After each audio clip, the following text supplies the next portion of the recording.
Canada, Mexico ও চীনের পণ্যে শুল্ক আরোপ করেছে যুক্তরাষ্ট্রের প্রেসিডেন্ট ডোনাল্ড ট্রাম্প। শনিবার এ সংক্রান্ত 3টি পৃথক নির্বাহী আদেশে সই করেছেন ট্রাম্প। আগামী মঙ্গলবার থেকে এই আদেশ কার্যকর হবে। এই শুল্ক আরোপের বিরুদ্ধে পাল্টা ব্যবস্থার ঘোষণা দিয়েছে কানাডা, মেক্সিকো ও চীন। মেক্সিকোর প্রেসিডেন্ট ক্লদিয়া শেনবাউম ও কানাডার প্রধানমন্ত্রী জাস্টিন ট্রুডো পৃথকভাবে পাল্টা ব্যবস্থা নেয়ার ঘোষণা দিয়েছেন। এছাড়া চীনের বাণিজ্য মন্ত্রণালয় থেকেও একই ধরনের ঘোষণা এসেছে। মার্কিন প্রেসিডেন্ট ডোনাল্ড ট্রাম্প শনিবার কানাডা ও মেক্সিকোর পণ্যে 25% ও চীনের পণ্য আমদানিতে 10% শুল্ক আরোপের আদেশ দিয়েছেন।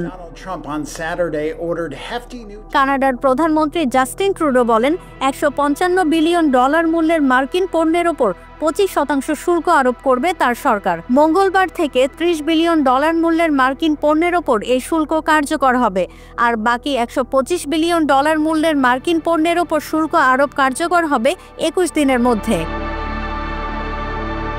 চীনের বাণিজ্য মন্ত্রণালয়ের পক্ষ থেকে বলা হয়েছে, যুক্তরাষ্ট্রের শুল্ক আরোপের পদক্ষেপে চীন ভীষণ অসন্তুষ্ট।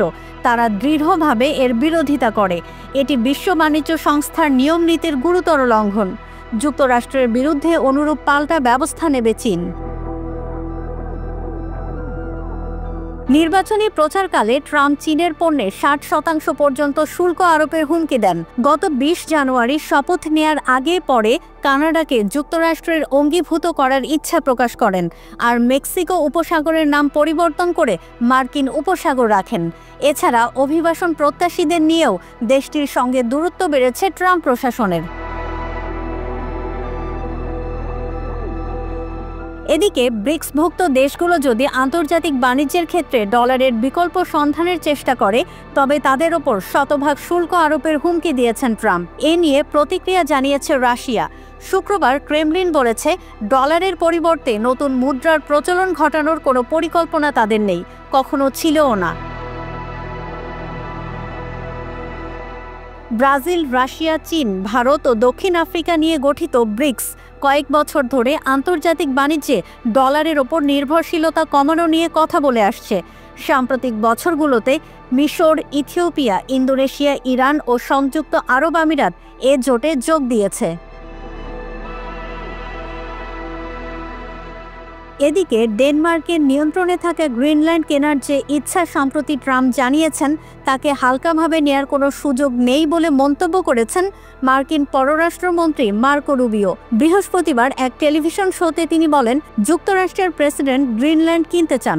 যদি তার এ প্রচেষ্টা ব্যর্থ হয়, সেক্ষেত্রে বল প্রয়োগের মাধ্যমে দ্বীপটির দখল নিতে পারেন তিনি বলেন, এটা কোনো কৌতুক নয়, এটা কেবল ভোগ দখলের উদ্দেশ্যে কোনো ভূমি অধিকার করা নয়। এর সঙ্গে আমাদের জাতীয় স্বার্থ জড়িত। বিষয়টি অবশ্যই সমাধান হওয়া প্রয়োজন।